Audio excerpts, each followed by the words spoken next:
The Zafrani Dominion had issued their ultimatum with characteristic arrogance.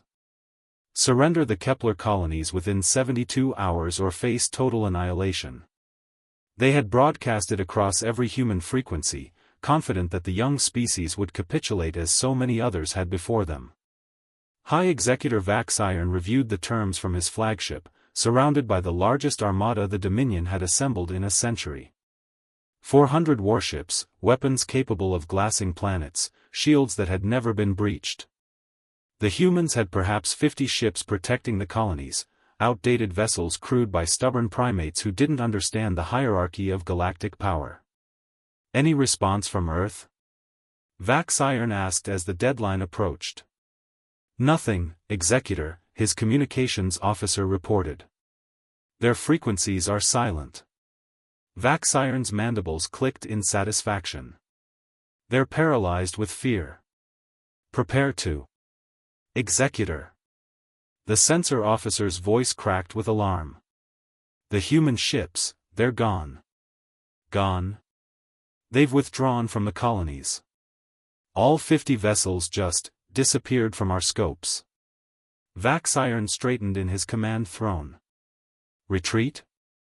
The humans were known for their stubborn resistance, their refusal to yield. This was unexpected. Perhaps they were smarter than intelligence suggested. Then we claim the colonies unopposed, Vaxiron declared. All ships, advance. The armada moved forward in perfect formation, a wall of firepower descending upon the defenseless colonies.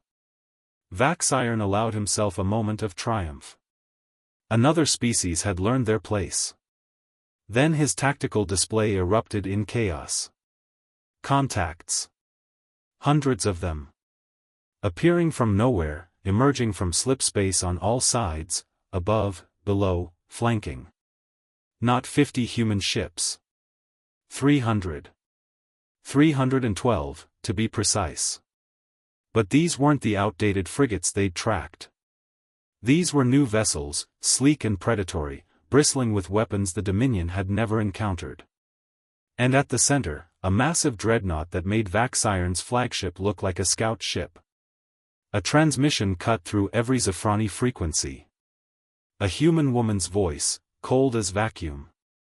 This is Fleet Admiral Sarah Okonkwo of the United Earth Navy. You asked for our reply. Here it is. Vaxiron's blood ran cold as he understood. The silence hadn't been fear.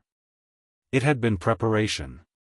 The humans hadn't answered because they were already moving, already positioning, already turning his ultimatum into a trap. You spent 72 hours waiting for words, Admiral Okonkwo continued. We spent 72 hours surrounding you. You came here expecting submission.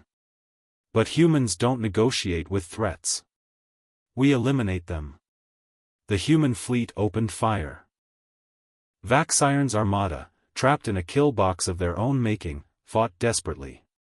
But the humans had studied Zafrani tactics, had prepared countermeasures, had chosen this moment with surgical precision. Their weapons pierced shields designed to be impenetrable. Their coordination was flawless, each ship moving like neurons in a single vast mind. In 20 minutes, the largest armada in Zafrani history was reduced to wreckage and fleeing survivors. Vaxiron, his flagship crippled and drifting, listened as the human admiral's final transmission echoed through the debris field. Tell your Dominion, when humans go quiet, it's not because we're afraid. It's because we're working.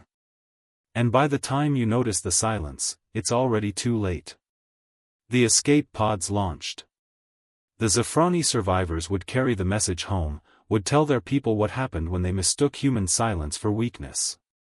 The galaxy learned a new rule that day: humans didn't waste time on threats and ultimatums. When pushed, they simply acted. And their actions spoke far louder than words ever could. The quiet, they discovered, was the most terrifying sound of all.